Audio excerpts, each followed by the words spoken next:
Hello, friends. I'm at a church in a place. Don't worry about where.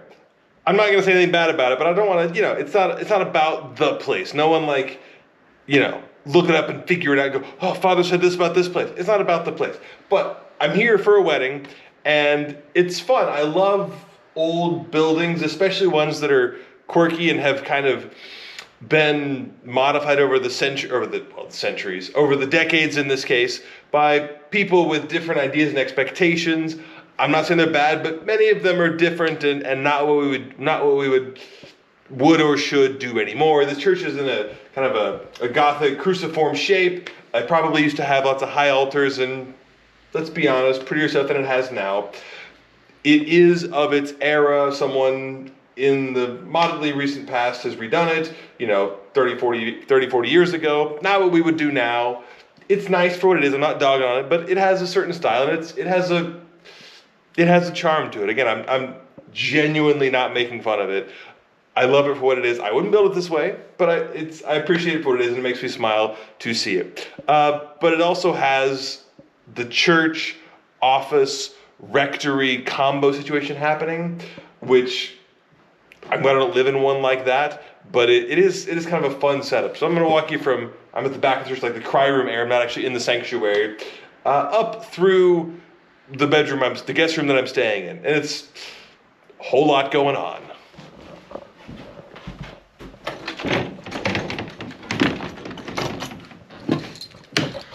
Just a regular office down here in the front part, breezing through that. But then we have the standard thing in so many rectories of this time period, the stairs that go from the offices up to where the priests live, or at least in this case, used to live, because no one's here now. That's why I can make this video at night and not be annoying people, because it's a guest place now for people like me to come stay.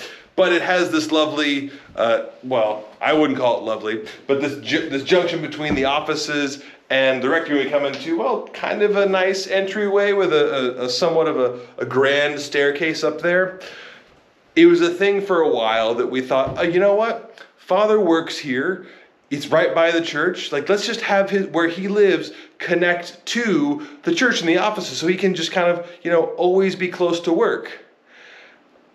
And that seemed like a good idea at the time, but it was not a good idea. Please, if you're designing a rectory or doing a construction project now, don't let anyone build a office rectory combo. Fathers need to be able to be separate from the administrative work of the parish. We love you. We love our ministry. We love saying Mass and hearing confessions and doing other sacraments. But it's very important that Father not have the office ladies in his living room when he's trying to be on his day off.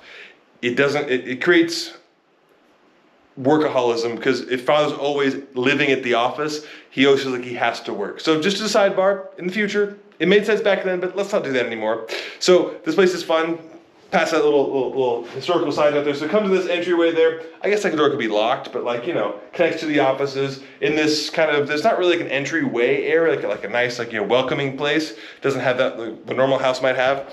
But it goes from, we'll go up there in a minute, goes into this, what was obviously the dining room. Now it's an office space, a big old table there. There probably was dishes up in that part, but there's not dishes there now. It's a workspace, clearly.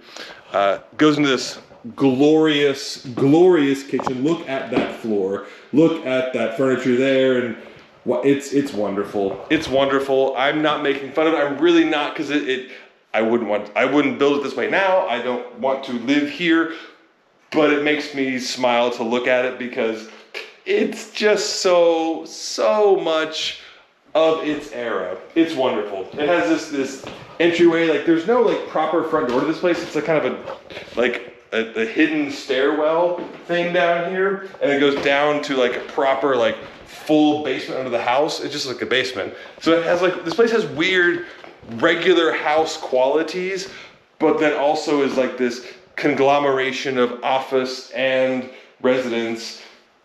But it's a big residence. It's a real big residence. Let me show you how big this residence is. So after you come back to where we were a minute ago, up they're not really grand stairs, but they're nice stairs, nicer stairs than most of us have.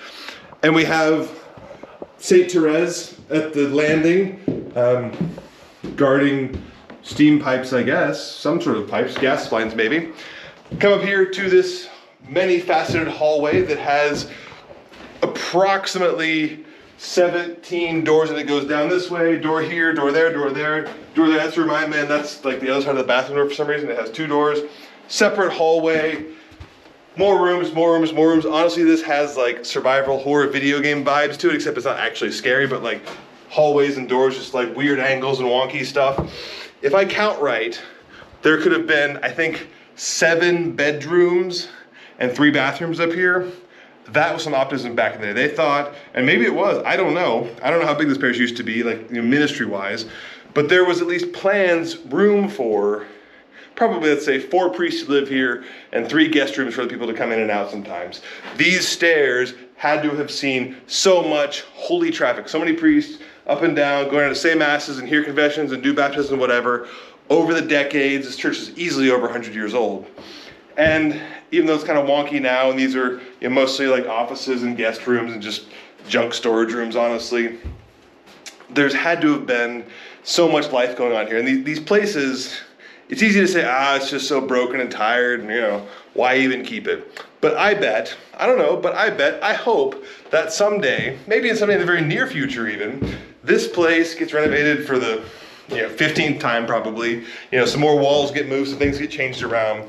And I bet, I hope, I pray, I suspect, I believe that even though it might seem kind of, old and tired now, it will be revived again, because church always does that. We always come back around. We don't keep everything probably, but it has an endurance to it that obviously comes from the Holy Spirit.